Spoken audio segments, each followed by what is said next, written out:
And then the flute. See, this body is hollow, empty flute. And it has 7 holes and 7 centers. And he puts his fingers on the 7 centers, different emotions come, different tunes come, and he blows through it.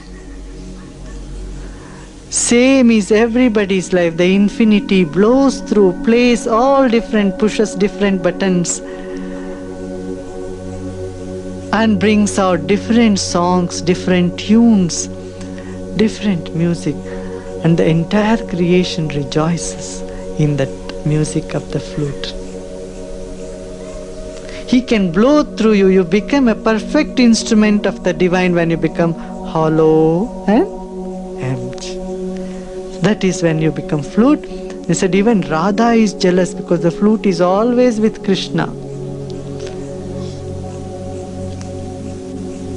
The creation becomes jealous of you when you have become so hollow and empty, and it is ready to do whatever you want. Just you need to desire. Let there be sun, and that is it. And let there be rain, and that is it. Creation is all anxious to fulfill your desire when you become hollow and empty. Hollow and empty. That is being Murali, flute.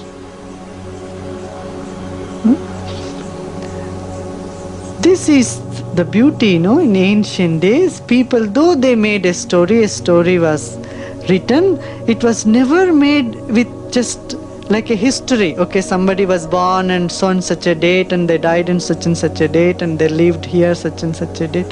They didn't bother about the dates. They didn't bother about history at all. Even in the story, they never allowed a limitedness to come in there. A story also depicts unlimited, infinity. An event also depicts infinity. So then that story goes beyond time. It becomes timeless, ageless. That symbol goes ageless. For any age, any time, you can see that, interpret that.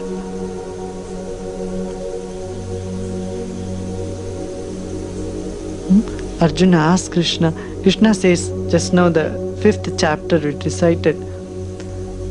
Krishna says, this yoga, this knowledge of yoga, I am giving you now. I had given this 15,000 years ago to somebody.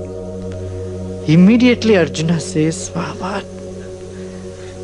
Ikshvaku, he was lived so long ago, and you are born just now.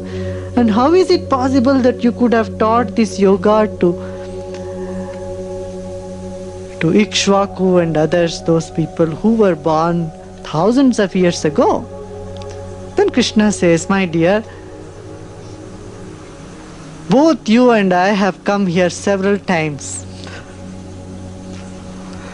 I know it all, I remember, you don't remember.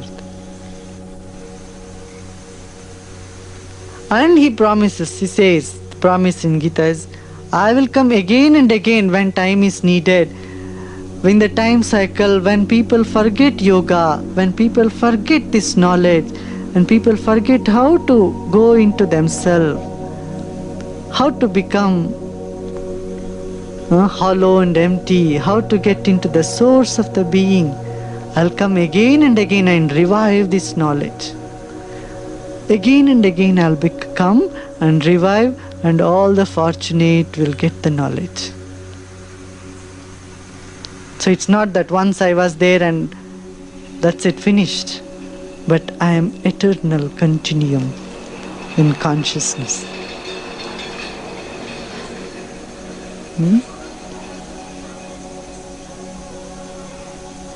So like this, many small interesting stories.